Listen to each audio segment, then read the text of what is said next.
Thanks for checking this out. This is video 2 of 3 in the series of what I'm thinking must be the human psychology behind the way that the Republican Party and the individuals in the Republican Party just completely support and stand behind, as a group, behind what Donald Trump is doing, and each of the independent, or not independent, Republican congressmen and senators as well. So the first one was about the obedience experience. No, it was about the bystander effect. Okay, this one is going to be about an experiment that was done in August of 1971, Stanford prison, at Stanford. It was called the Stanford Prison Experiment. And there was a film ultimately made about it, and this is the snapshot from the website about the film, where you can buy it and look into it. So what do we got? Well, let's start. I'm going to start a slideshow in the background, and this slideshow will keep going on in the background while I go on from this point on. So what these slides are is they're actual shots that are on the website of the page I brought up.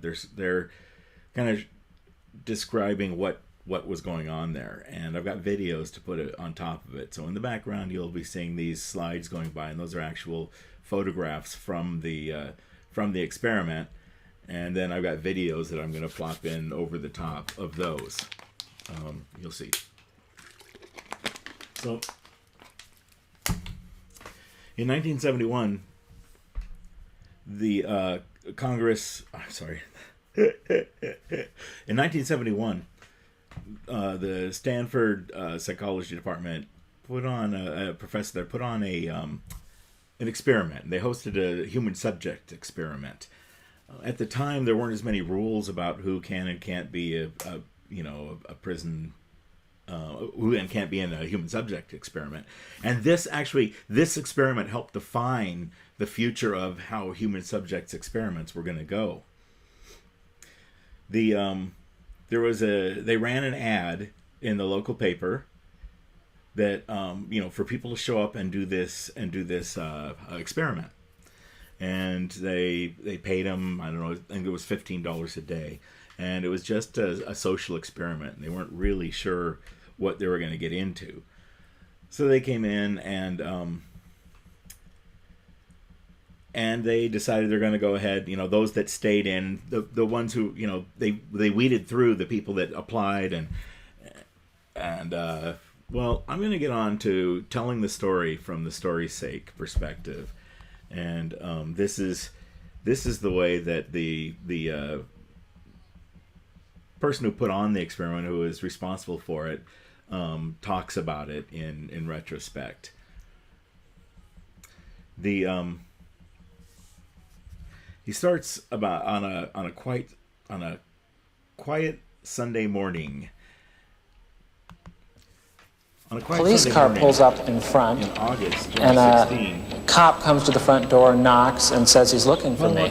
So they took me out the door. They put my hands against the car. It was a real cop car. It was a real policeman, and there were real neighbors in the street who didn't know that this was an experiment.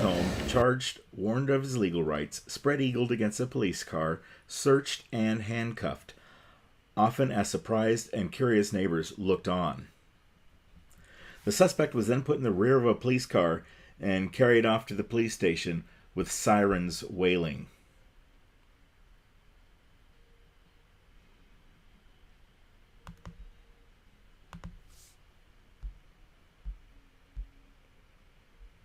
The car arrived at the station.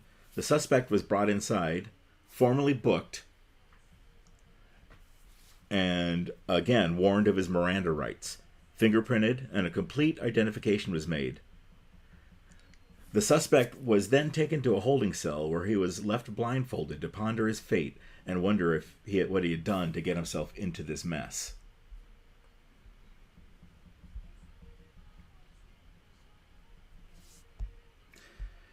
Think about it. this is me breaking away. Think about it. Think about the how you'd feel if when you're arrested. You don't know what's going on. These students didn't even know they were going to be arrested. They just knew they were going to participate in an experiment, and that it had to do with